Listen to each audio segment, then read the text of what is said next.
కోర్టులలో ఆపేటటువంటి పరిస్థితి ఉంటుంది.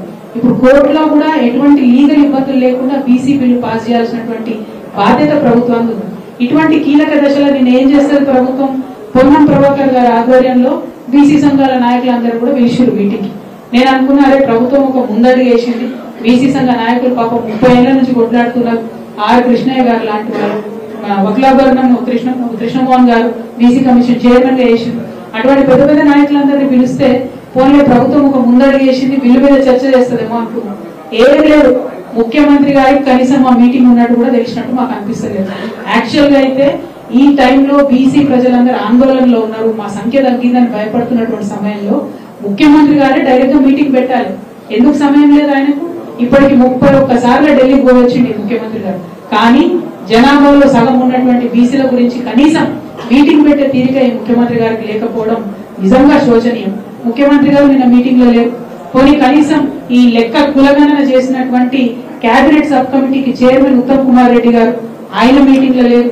ఈ లెక్కలన్నింటినీ కులగణన చేసినటువంటి అధికారులు సందీప్ శాండిల్య గారు, ఆయన మీటింగ్ లో లేరు. మరి బీసీ సంఘం నాయకులందరూ పిలిచి మీరు లెక్కలు చెప్పలేదు, మీ ప్రభుత్వం ఏం చేస్తుందో చెప్పలేదు, ముందడుగు ఎట్లేస్తాం, బిల్లు పెడతామా పెట్టతామా చెప్పలేరు. మరి ఎందుకోసం పిలిచినట్టు? నేనైతే అనుకుంటున్నా, కేవలం ఈ బీసీ ఉద్యమం చేస్తున్నటువంటి ఇంత సీనియర్ నాయకుల్ని నిన్న పిలిచి కనీసం ముఖ్యమంత్రి గారు మాట్లాడకపోవడం అంటే వారిని అవమానించడం తప్ప ఇంకొకటి కాదు. ఇది చాలా దారుణం. ముఖ్యమంత్రి గారు తప్పకుండా తక్షణమే రివ్యూ పెట్టాలి, మొత్తం కులాల వారీగా సంఖ్య ఎంత ఉందో బయట పెట్టాలి, బిల్లు ఎప్పటి లోపల తీసుకొస్తారో చెప్పాలి, ఆ బిల్లుకు సంబంధించి ఈ వివిధ కుల సంఘ నాయకులతోని చర్చలు జరపాలి, అట్లానే లీగల్ ఎక్స్పర్ట్స్ తోని కూడా చర్చలు జరపాలని ఈ సందర్భంగా నేను డిమాండ్ చేస్తా ఉన్నాను. మరి మీరు చూస్తే కేసీఆర్ గారు ట్రాన్స్పరెంట్ గా ఉన్నట్టుగా లెక్కలు చెప్పినారు, రేవంత్ రెడ్డి గారు తప్పుడు లెక్కలు చెప్తున్నారు. ఇంకో పక్క ఇచ్చినటువంటి ఏ ఒక్క మాట కూడా ఫుల్ఫిల్ చేసేటటువంటి పరిస్థితి లేదు. కేసీఆర్ గారి పాలనకు రేవంత్ రెడ్డి గారి పాలనకు ఎంత తేడా ఉందంటే, కేసీఆర్ గారి పాలన ఐఫోన్ లాగా ఉంటే రేవంత్ రెడ్డి గారి పాలన చైనా ఫోన్ లెక్క ఉన్నది. ఐఫోన్ కు చైనా ఫోన్ కి ఎంత తేడా ఉంటుందో కేసీఆర్ గారికి రేవంత్ రెడ్డి గారికి అంత తేడా ఉన్నది. అంటే సూపుకు బానే ఉంటది కానీ ఏం పనిచేయదు అన్నట్టు అటువంటి పరిస్థితి ఉన్నది. మాటలు ఇచ్చి బీసీల ఓట్లు వేయించుకొని ఇవాళ బీసీలను మోసం చేస్తున్నటువంటి కాంగ్రెస్ పార్టీని చరిత్ర క్షమించదు, బీసీలు క్షమించరు.